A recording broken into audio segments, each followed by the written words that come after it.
Why did trading John Schreiber make sense for the Boston Red Sox? I'll tell you on today's Locked on Red Sox. You are Locked on Red Sox, your daily Boston Red Sox podcast. Part of the Locked on Podcast Network, your team every day.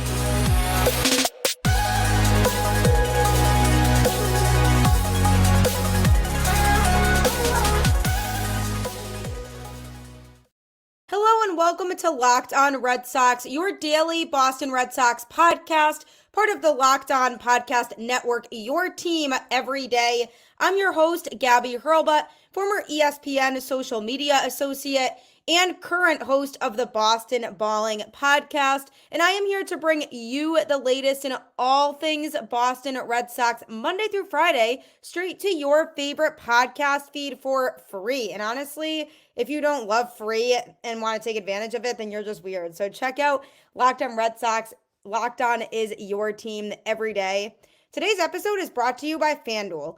Make every moment more. New customers join today and you'll get $150 in bonus bets if your first bet of $5 or more wins. Visit fanduel.com/lockedon to get started. Happy Monday. Welcome to another episode of the show. Hope your week gets started off the right way and that you continue to go through that grind. Spring is almost here, which hopefully means nicer weather here in New England. I'm just so tired of the cold at this point, and I'm ready for baseball season. We are 38 days away from opening day. Who was one of the best players in Red Sox history to wear number 38? I'm going to tell you a little bit later in the show. But over the weekend, the Red Sox made a pretty big trade. And quite frankly, I didn't see it coming. But ultimately, it's a move that made sense and needed to happen. So the Red Sox traded reliever John Schreiber to the Kansas City Royals. And Schreiber overall has been solid, but he did see some digression in 2023. He has a 27.4% strikeout rate over his 143 and a third career innings in the majors. He's had some home run issues and just a lot of bad luck, but he had just a 628 earned run average over 28 and 2/3 innings with the Tigers in 2019 and 20. So that didn't pan out well for him. I mean, again, a lot of it was bad luck, but still not good. And then he only pitched in one MLB game with the Red Sox in 2021, so not enough to really make a conclusion on how he would have pitched that year. His real breakout was in 2022. He pitched to a 2.22 ERA over 65 relief innings, while also delivering a 28.8% strikeout rate and an above average 7.4% walk rate. I really enjoyed watching Schreiber pitch in 2022 in relief. That was a great season for him. I saw a lot of potential in him at that time, and I was glad that he was somebody that the Red Sox were able to kind of pull out of his shell a little bit, find some of his upside, and be able to utilize his strengths so that he could be effective in this Red Sox bullpen. So he did have a good 2022 season, but the same can't exactly be said for 2023. He did regress and not pitch as well in 2023 as he did in 2022. To be fair, he did spend time on the 60-day IL due to a major strain in his right shoulder. So he missed a lot of time. So he was definitely not as polished when he came back from the IL. But he did post a respectable 3.86 ERA over 46 and 2/3 innings. And he had strong strikeout and barrel rates. His walk rate, though, spiked up to 12.3% compared to that 7.4% walk rate in 2022. So he did lose a lot of the command that he had prior when he pitched in 2023.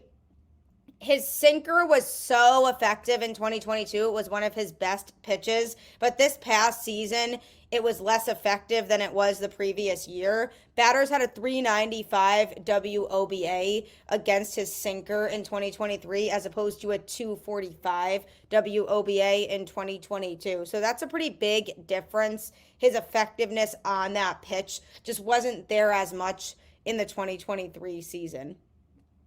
Batting average against and players being able to read pitches better is how a hitter elevates their game and improves, and they were able to read that pitch a little bit more. So it definitely helped him to struggle a little bit more in 2023.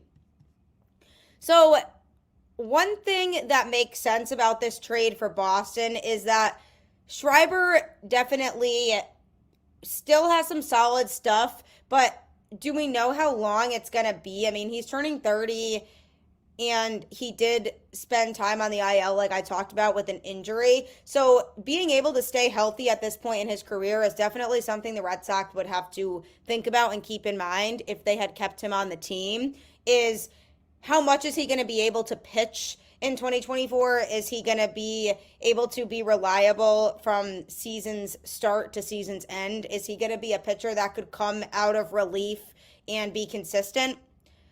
And unfortunately, he didn't get a ton of time in Boston to really prove himself as an effective reliever. That 2022 season we'll all appreciate, but it's always a gamble when you say, is a pitcher's real value compared to what their best season was or compared to the most recent one when they struggled? And I don't feel confident that Schreiber would have had a great enough season in 2024 to justify him still being here. I think there's a lot of upside there. If the Red Sox kept him, makes a lot of sense because he would have been a good bullpen option. However, I'm also not upset that they parted ways with him because they got a young talent in return for him, and he is getting up there in age, and who knows stability-wise if he's going to be able to contribute as much. So the Royals definitely took a chance by acquiring him, and it makes sense for Boston that maybe he just isn't going to be as effective anymore for them, because these are things you do have to think about. If you're going based off of the season he had in 2023, being able to get the value that they got in return for him is very good. They got a good piece back, and this is probably when Schreiber's trade value would have been at its best, because what if he comes into 2024 and he struggles because he isn't able to quite bounce back after being injured? He hasn't pitched a full season in a while, so what if he started to lose some of that stamina? It would have been harder to trade him prior to the trade deadline because they might not have been able to get as much back as they were able to in this trade. So sometimes if you do want to move somebody because you don't feel like they're going to be a part of the future of this team, you want to do it at the time when their value is very high. So from the Red Sox standpoint, that likely is the reason that they traded him when they did.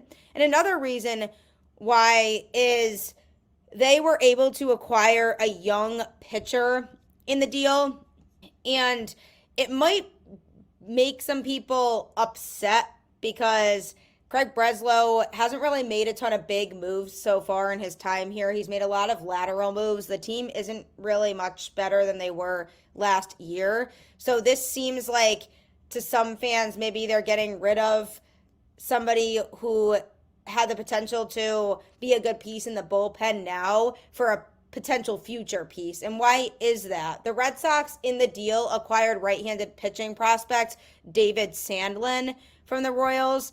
Now, Sandlin is a pitcher who has definitely a lot of potential.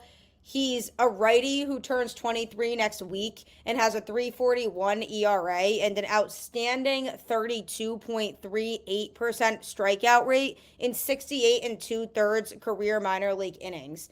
He was an 11th round pick for the Royals in the 2022 draft and had his 2023 season cut short by a lat injury, unfortunately, and he made only 2 appearances at the high A level before being sidelined. Kylie McDaniel, who's a baseball analyst for ESPN, recently ranked Sandlin as the 5th best prospect in the Royals farm system, while the Athletics' Keith Law ranked him 7th.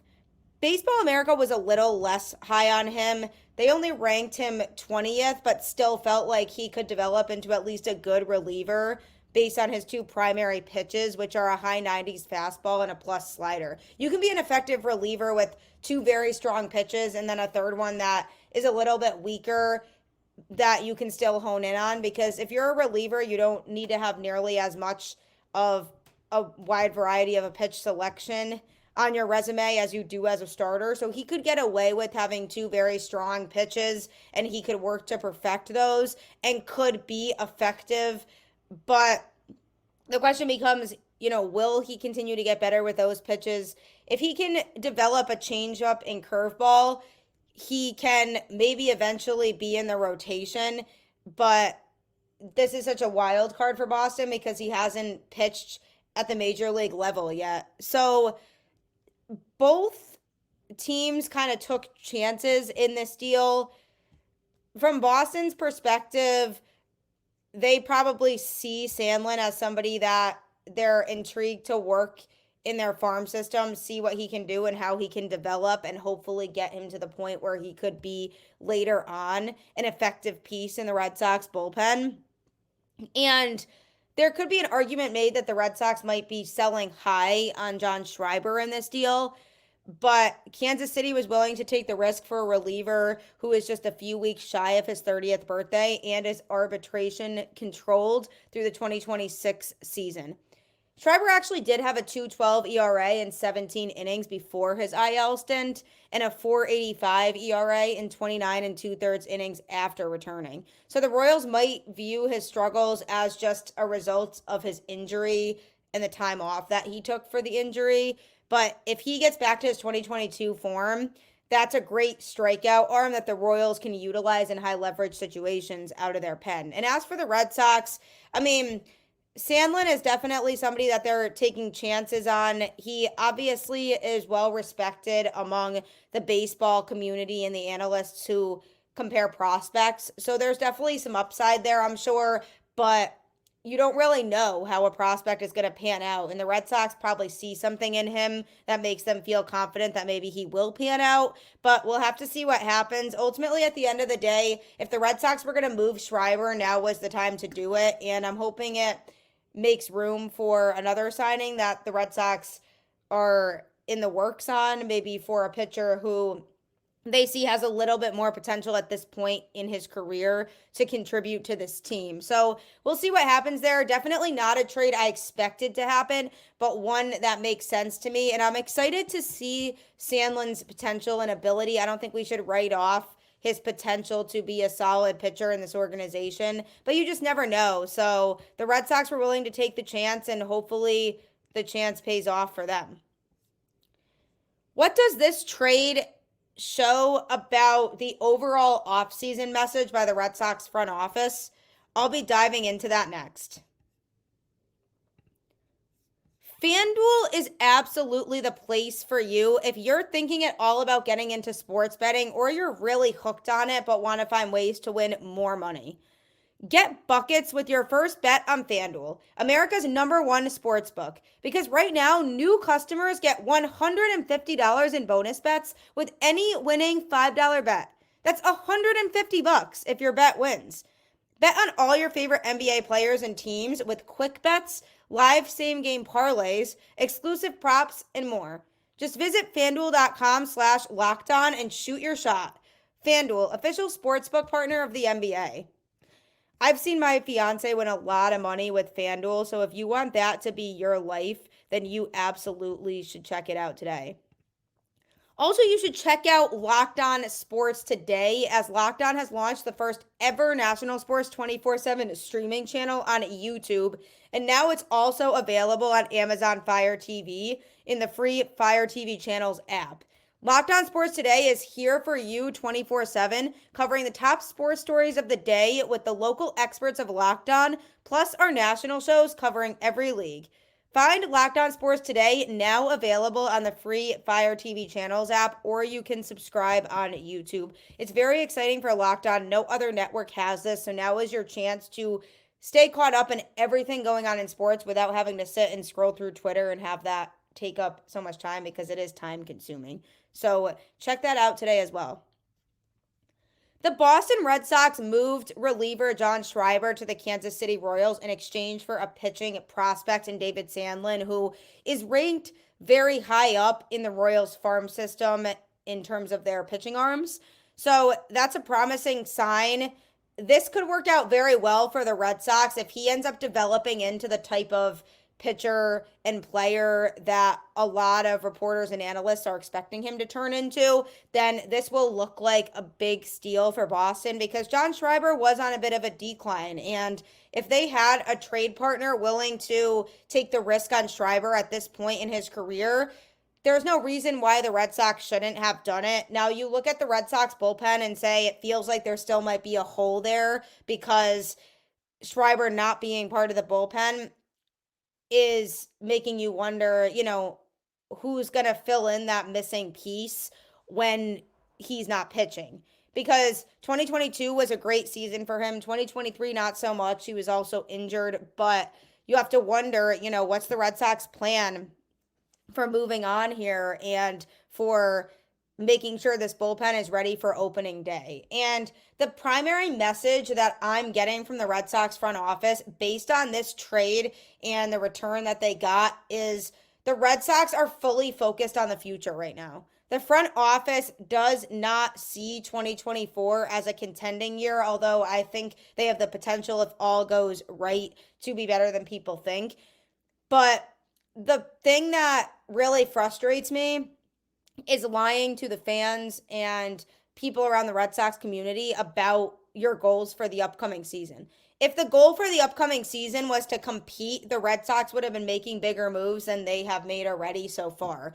And in my view, taking the entire Red Sox offseason into consideration and the moves that they've made and lack thereof, this screams to me our championship window isn't ready to start yet, and they're trying to build a solid core for the next time that they have a chance to be a championship contender. I think when you look at guys like Marcelo Meyer, Kyle Teal, and Roman Anthony, those are three very talented players that eventually are going to come up and hopefully be major contributors to the Boston Red Sox for a long time.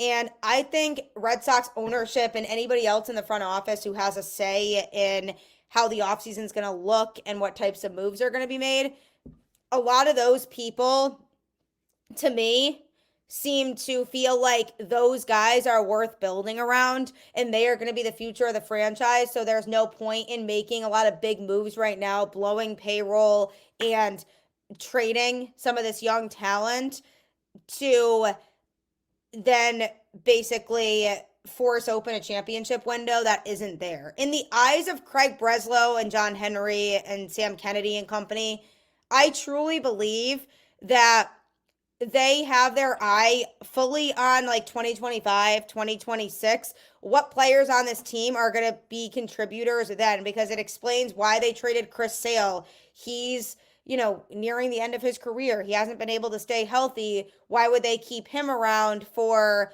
a team that they want to be able to contend in the next couple years? Because it wouldn't really make sense to have him in the rotation at that point.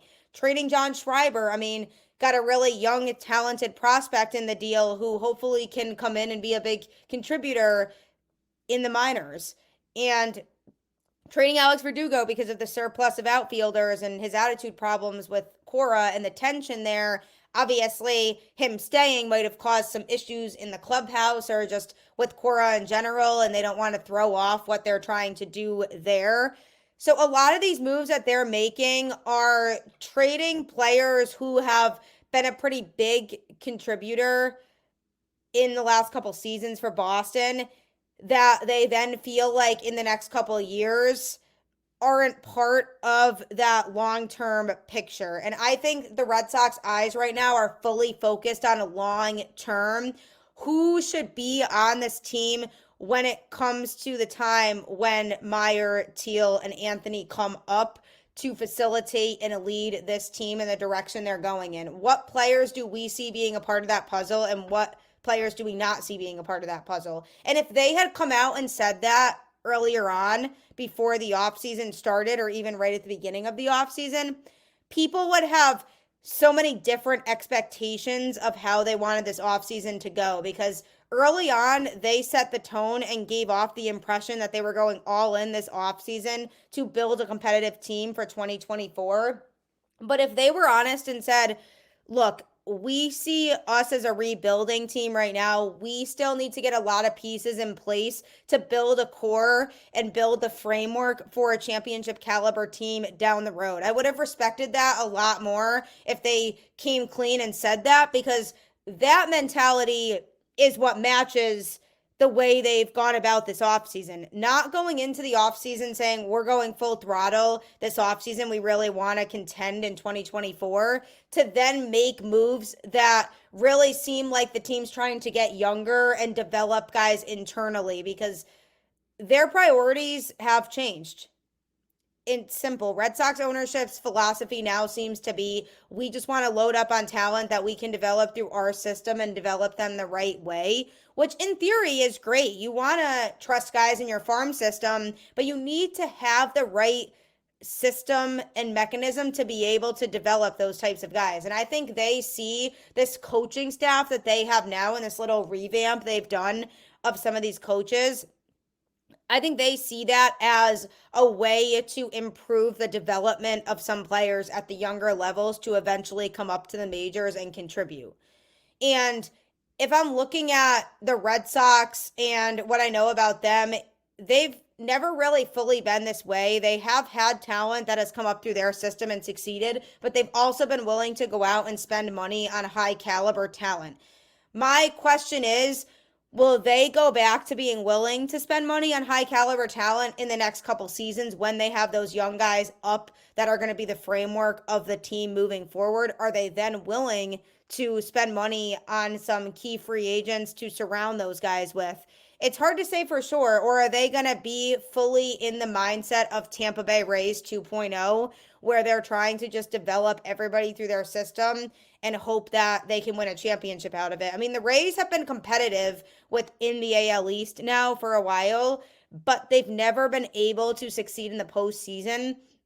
And that's what I worry about with the Boston Red Sox right now, is you can have that mentality of, we trust the guys we have in our system. We want to see them be able to develop and come up and help us internally. And that's all fine. But to what extent will that actually work? I think the Tampa Bay Rays situation has shown that that could be a more complicated system than what the Red Sox would like to believe it to be.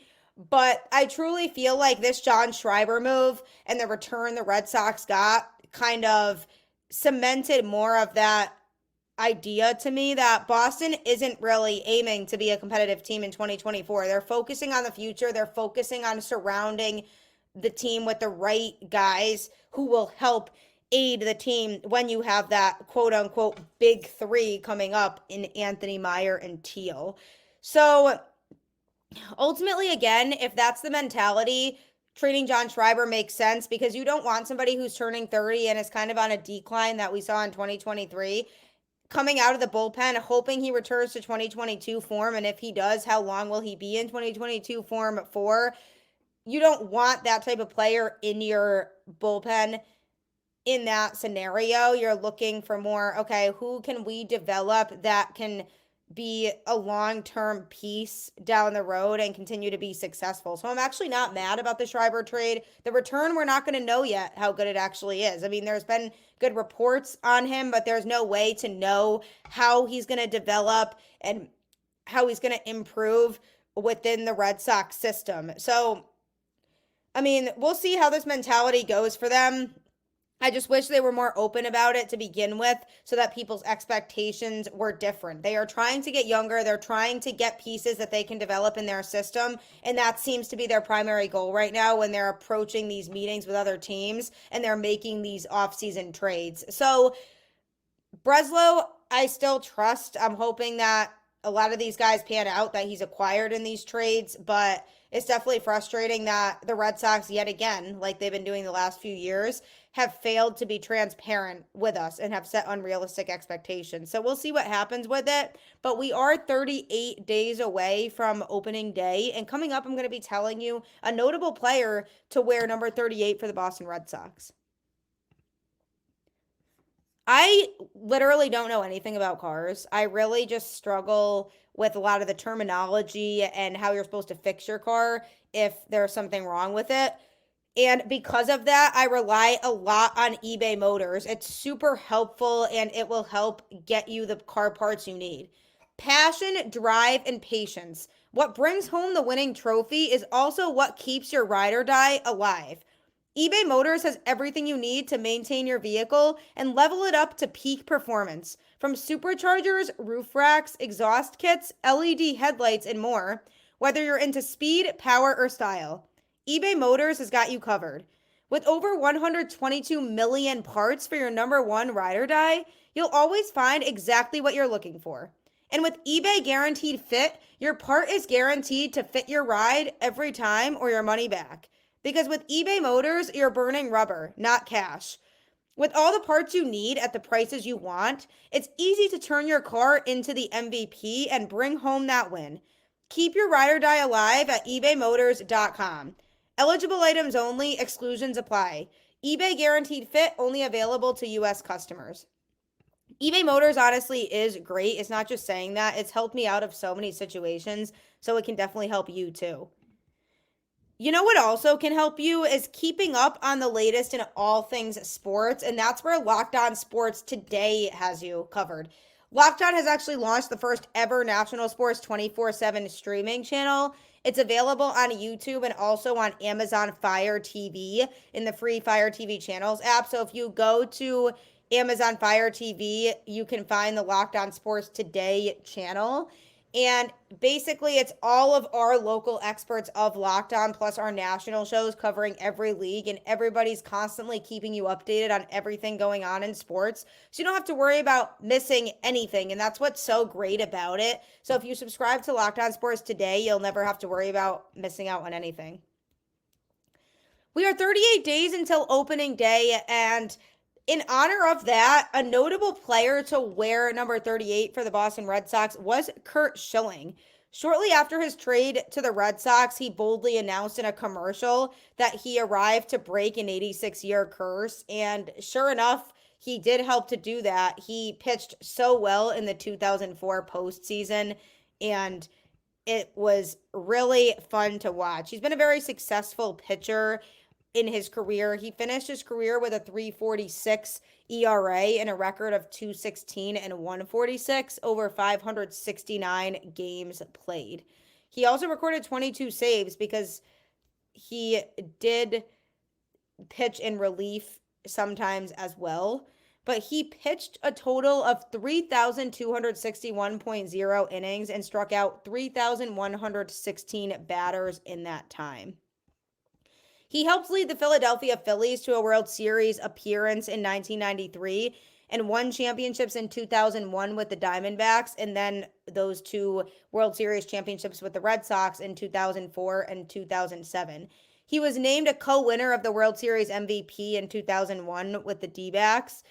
He ended up retiring with a career postseason record of 11-2, and his 846 postseason winning percentage is a major league record among pitchers with at least 10 decisions.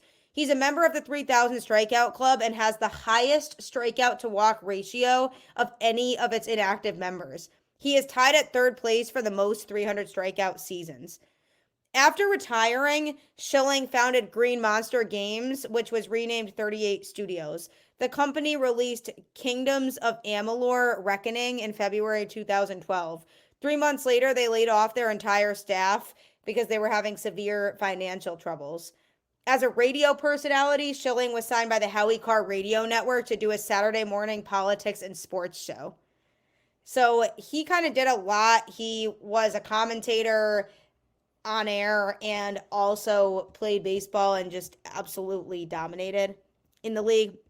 He was only with the Red Sox from 2004 to 2007, but surely he made a lot of noise. Then on October 19th, 2004, he won Game 6 of the ALCS against the Yankees. And the most incredible thing about that was that he won the game playing on an injured ankle. It was the same injuries that contributed to his disastrous outing in Game 1 of the ALCS. It was really rough to watch that. But the injuries were so acute that by the end of his Game 6 performance, blood was literally visibly soaking part of his white sock, and it's now referred to as the bloody sock. It's a really famous, phrase now for it. And he pitched through it. He pitched through the pain and just absolutely killed it in Game 6. It was nuts. His victory forced a game 7, and then we know how that ended. The Red Sox won and then went on to win the World Series and broke the curse, just like Schilling said he was here to do. Schilling pitched and won game 2 of the 2004 World Series against the St. Louis Cardinals. And then in both series, he had to have the tendon in his right ankle stabilized repeatedly in what has become known as the Schilling tendon procedure. This happened after the tendon sheath was torn during his Game 1 ALDS appearance against the Angels. And then in Game 6 of the ALCS, Schilling's sock was soaked with blood, but he still managed to pitch 7 strong innings, giving up 1 run on 4 hits and striking out 4.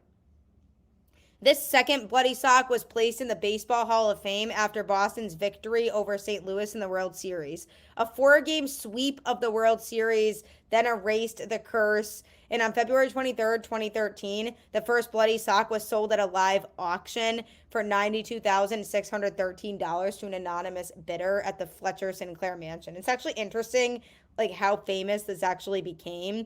And he was just so willing to pitch through pain. It was incredible. He just had such a fight in him. He just wanted to be on the field and wanted to help his team win. And that was something that made him stand out and made him so successful. He was runner-up in Cy Young voting in 2004. And then he received 27 of the 28 second place votes. Later, the entire Red Sox team was named Sports Illustrated's 2004 Sportsman of the Year, making Schilling only the second person to have won or shared that award twice. His ankle injuries had him on the IL to begin the 2005 season, but he returned on April 13th and made 3 starts before landing on the DL again. He returned in July as Boston's closer and then eventually returned to the starting rotation and continued to struggle. Then that year was rough for the Red Sox because they made it to the playoffs but were swept by the White Sox in 3 games. For the 2006 season, he was set to be healthy. He began the season 4-0 with a 161 ERA and then finished the year with a 15-7 record and 198 strikeouts with a respectable 397 ERA. On May 27th, he earned his 200th career win, the 104th major league pitcher to accomplish the feat. And then he collected his 3,000th strikeout on August 30th of that year. In January 2007, he announced on the Dennis and Callahan show that after talking with his family, he had changed his mind and did not want to retire at the conclusion of the 2007 season. So then on June 7th, 2007, he came within one of his first career no-hitter. He gave up a 2-out single to Oakland's Shannon Stewart for the A's only hit. He then followed up his one hitter with 2 poor starts and was sent back to Boston on June 20th for an MRI on his shoulder, and he was then placed on the DL. He returned from the DL on August 6th, pitching at least 6 innings in each of his 9 starts following the All-Star break. The biggest thing that stood out to me about him was how he was able to bounce back after he was injured. He would struggle, he'd go back to the DL, he'd bounce back and pitch really well multiple times. Takes a special kind of person to do that. So I was definitely very impressed that he was able to do that. And he just has had so many accolades in his career. On March 23rd, 2009, Schilling officially announced his retirement from professional baseball after 20 seasons.